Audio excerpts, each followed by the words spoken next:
Labor unions. WNBA stars Breanna Stewart, A'ja Wilson want more time off after Olympics amid new potential union contract. The players' union could opt out of its current contract at the end of this season. WNBA teams resumed play just 4 days after the end of the Paris Olympics. For some players, this has been a difficult turnaround. Two-time WNBA MVP and New York Liberty star Breanna Stewart spoke out about the lack of time off for the players that represented the U.S. in Paris and brought home gold for the U.S. for the 8th consecutive Olympics. I think that even in a non-Olympic year, you think about All-Star, it's like everybody needs some time after All-Star break, or it's not a break. So trying to kind of push that into the CBA, I think would be really important. Stewart told the Associated Press on Tuesday, especially following the Olympics, because we've never had an Olympics in a 40-game season, except this season. Fellow two-time WNBA MVP and Las Vegas Aces star A'ja Wilson, who won Olympics MVP in Paris, said the lack of time off after the Olympics could lead the players to bring the issue to the table. I think if it is a chance for us to go to the table and say, hey, we should get more rest time, even if it's just a couple of days. It's crazy to see players play fresh off of a plane in a sense. So yeah, I don't mind asking for that, Wilson told the Associated Press. Wilson's comments come just months prior to a potential contract negotiation between the league and the players' union. The league's collective bargaining agreement is set to run through the end of the 2027 season. However, there is an option for the union to opt out this year if they give written notice before the end of November. Wilson and Stewart are major figures in the league's union, the WNBA.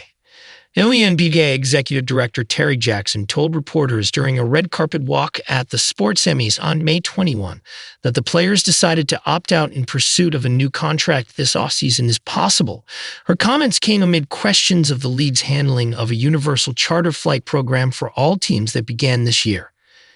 It's up to the players, Jackson said. There's an opportunity to opt out of this current CBA. Let's see what the players decide.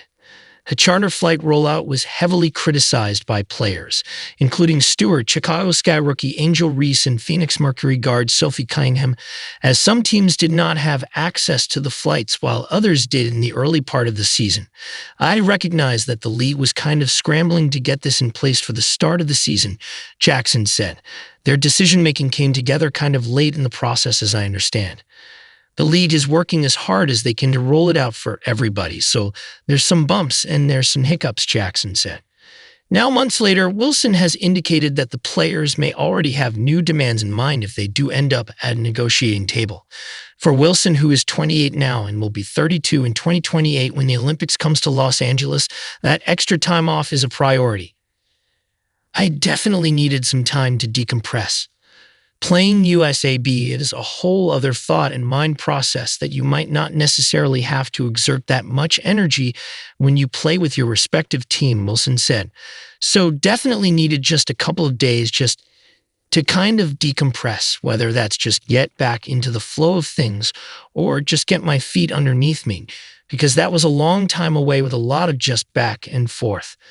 The WNBA paused play in mid-July for the All-Star break on July 18 and extended its intermission this year for the Paris Olympics all the way until August 14. But for the 12 American players and 19 other WNBA pros who represented other countries in Paris, and especially for the 12 players among those who also played in the All-Star game, it was anything but time off.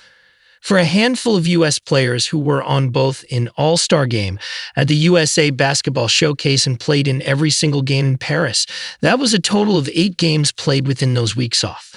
Those games were accompanied with long-distance travel to Phoenix, Arizona, London, England, Paris, France, and then back to the U.S. with just a few days, if any, for some teams to suit up for the resumption of the regular season.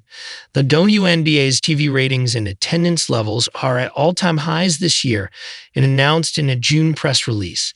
The players would have more leverage than they ever have.